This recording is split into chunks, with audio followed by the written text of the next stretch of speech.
A obra de arte inovadora, quando surge, quase sempre provoca espanto. É natural que isso aconteça, pois quando vem a público, uma pintura questiona o olhar de quem a vê e amplia a nossa sensibilidade. Discute o modo como nos relacionamos com o mundo visível e apresenta aos nossos olhos, surpresos, cenas e coisas que jamais havíamos imaginado. Em 1910, o pintor russo Vassily Kandinsky, levando ao auge o processo aberto pelo impressionismo, revolucionou a arte ao pintar uma série de aquarelas. Nelas, linhas e manchas coloridas se entrelaçavam num balé misterioso que oscilava do movimento frenético até o repouso total. Não se viam flores, paisagens ou pessoas, enfim, nada que fosse identificável. Na Europa, juntamente com Kandinsky, outros pintores seguiram este caminho, como o holandês Piet Mondrian e o russo Kazimir Malevich. Estava criada a pintura abstrata.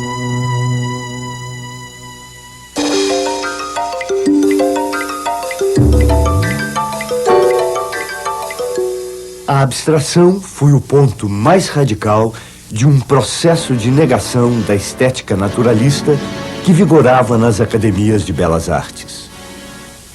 Segundo o naturalismo, a pintura deveria representar da forma mais fiel possível o mundo visível. Seu papel essencial era engrandecer nossos heróis, recriar cenas históricas e estudar detalhadamente os objetos e sua matéria.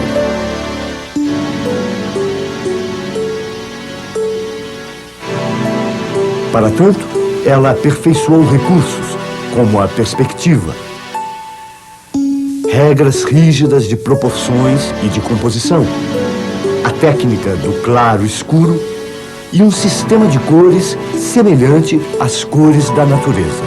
Seu ideal era que o espectador esquecesse que estava diante de uma pintura e imaginasse estar flagrando uma cena, por mais íntima que ela fosse. Recusando-se a prosseguir nesse ilusionismo, os modernistas passaram a interpretar o mundo com mais liberdade. Vários pintores seguiram representando cenas e coisas.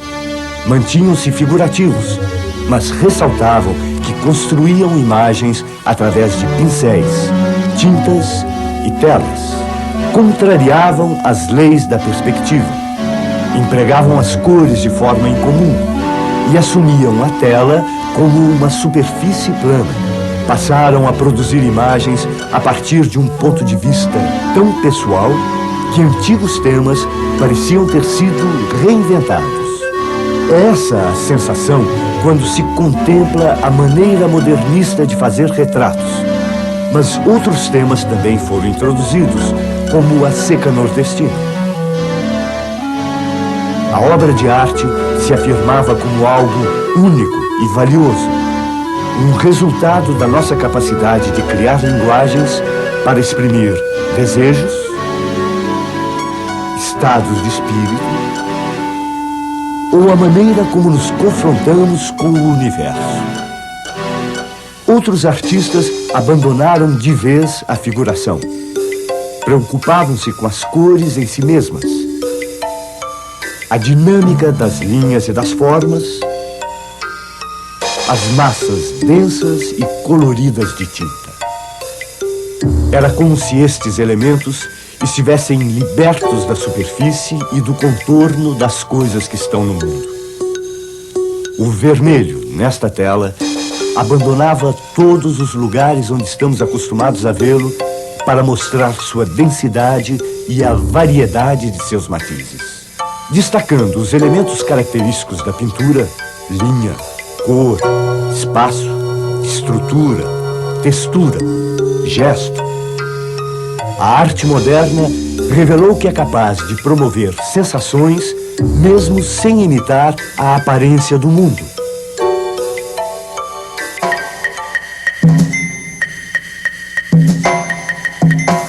A arte moderna ocorreu no Brasil depois da Europa já haver conhecido o abstracionismo. No final da segunda década do século XX, tivemos acesso a uma pintura em que a figura é percebida pelo confronto entre áreas coloridas construídas com pinceladas vigorosas. Um novo arranjo de elementos aparece na pintura, como nessa composição, onde o espaldar da cadeira disputa o centro com a mulher retratada.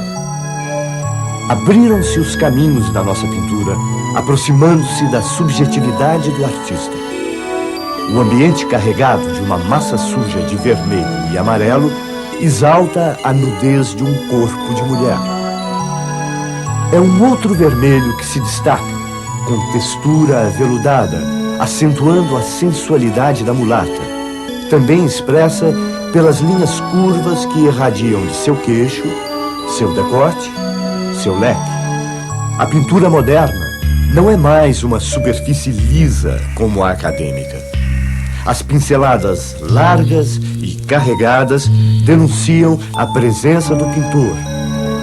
Uma presença que pode ser suave, expressa em tons pastéis, para frisar o caráter lânguido da mulher, mas que também pode ser tensa, crispada. Já aqui é a leveza das linhas, iluminadas, que sobressai. Linha que pode ser enrijecida para dar forma aos volumes, assegurando a imobilidade dessas figuras, ou tão leves que as figuras se dissolvem na atmosfera árida do quadro. Numa diferente visão da paisagem, cordões algodoados avançam sobre o vermelho terroso até o infinito longínquo, enfatizado pela linha suspensa do horizonte. As camadas empilhadas de tons verdes, brancos, marrons e azuis sobressaem, mesclando num conjunto único rios, vegetação, terra e céu. Nessas obras, as paisagens, assim como as formas que as habitam, parecem derivar do mundo dos sonhos. A subjetividade do pintor, como a de cada um de nós, compõe-se de emoção e razão. Uma mescla desses dois caminhos pode atingir resultados como este, em que a organização geométrica combina-se com o lirismo do azul e dos tons escuros. A imagem é rigorosamente plana, e nela a sombra tem o mesmo valor da figura representada.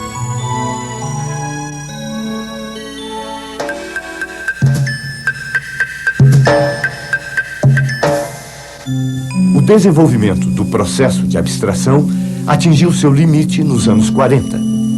Foi aí que alguns dos nossos pintores atingiram a fronteira entre a figuração e a abstração.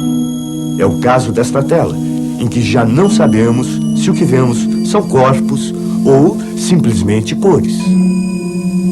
O tema da cidade é uma constante dessas pesquisas, feitas na passagem da figuração para a abstração. Nesta obra, os volumes articulados horizontalmente perdem profundidade e parecem derramar-se em cores aplicadas por pincéis encharcados.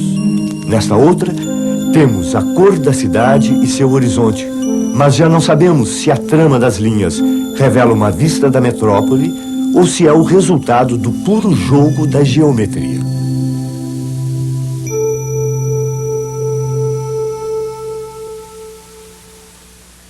Afastando-se do mundo visível, cada pintor pode dar vazão ao seu mundo interior. Sua mão invade o campo de cor, esboçando uma caligrafia. Com um gesto ainda mais preciso, a superfície branca da tela parece ceder ao desejo e ao esforço humano. Nossa sensibilidade deixa-se flutuar à tona das cores.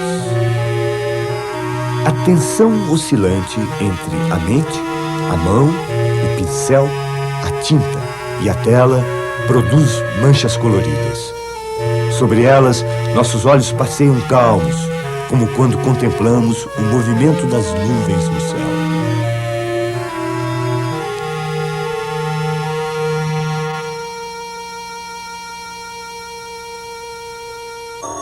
A abstração geométrica guiou-se pelo princípio da ordem. Essa opção levou às cores puras, à ausência de tons, enfim, à pintura coisa, que não busca representar nada, nem mesmo a subjetividade do artista. Assumindo a bidimensionalidade do plano e a geometria, esta pintura procura a objetividade característica dos processos racionais. Daí nomearem sua pintura de concreta e não de abstrata. Afinal, diziam, na pintura, o concreto é a relação entre a forma, fundo e cor, e não a representação das coisas. Por isso, o abstracionismo geométrico pesquisou em profundidade os efeitos ópticos, as propriedades das cores e das relações fundo-figura. Suas pinturas chegaram a ser verdadeiros tratados sobre o modo como se dá a percepção visual.